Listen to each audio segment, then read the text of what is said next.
Rhapsody III, a deliverer.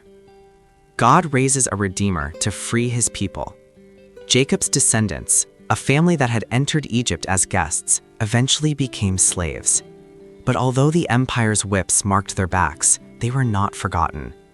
They were an army in formation, a nation yet to be born, awaiting the voice that would call them. And that voice resonated among the reeds of the Nile when a Hebrew child, hidden among the waters, was found by Pharaoh's daughter. Moses grew up amidst marble columns and Egyptian wisdom, but the palace was not his destiny. His true training began when he was exiled to the desert, where brokenness became his teacher and solitude his forge. There, on the sun-scorched plain, a bush burned without being consumed, and from its fire the Most High called him. The stammering of his lips would not be an obstacle, because it was not his voice that would speak, but that of the Eternal One. Moses was to stand before Pharaoh, the most feared figure in the ancient world, and tell him, "Let my people go." Then the judgments began. They were not simple punishments, but a direct confrontation between the true God and the gods of stone. Water turned to blood, darkness covered Egypt, plagues tore through the land, but Pharaoh's heart, hardened by Satan's whisper, refused to yield. And then came the decisive night. The blood of a lamb was sprinkled on the doorposts of the Hebrew homes as an act of faith, a prophetic announcement.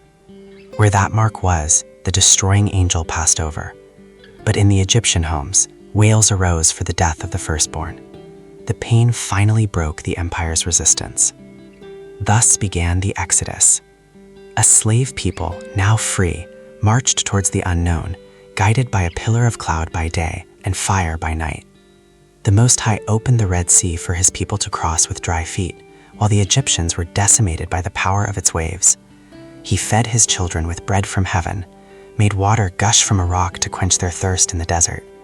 Enemy armies were defeated by his presence. His power protected them, and his shadow was their shelter. On Sinai, heaven touched earth. There, the Creator engraved his will in stone and sealed a covenant with his people.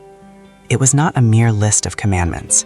It was the written expression of his character, a sign between him and his own, a legal and spiritual inheritance that would define their identity. But while Moses remained 40 days on the mountaintop, speaking with the great I Am, the people grew impatient. They melted gold, raised a calf, and in their impatience exchanged eternal glory for a corrupt image. Satan, always an enemy of true worship, infiltrated again. Judgment descended, but the covenant was not destroyed. Moses interceded, and the Most High renewed his alliance. For from up high, the enemy had always despised the divine law, and now it was revealed that every spiritual conflict has the Creator's authority as a central target. Satan hates the law because it reflects the character of the king. It was then that the Most High commanded the construction of an earthly sanctuary, a living replica of the heavenly throne, a sign in the midst of desert. Every measurement, every fabric, every sacrifice pointed to an heir, the coming Lamb, the Prince of the Kingdom. There, between curtains and altar, the people could see the map of the eternal plan. But even in the sacred, the enemy did not cease his attack. Nadab and Abihu, sons of Aaron, offered strange fire, deviating from the divine order. Justice fell upon them, reminding everyone that proximity to glory demands reverence.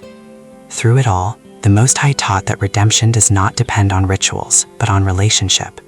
The old covenant was a figure, a shadow. The new would be life, a promise written not on stone, but on the heart.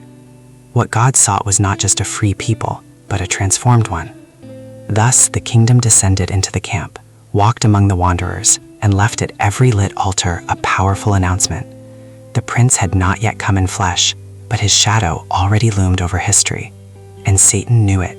Every secret spark ignited in the tabernacle was a premonition of his defeat.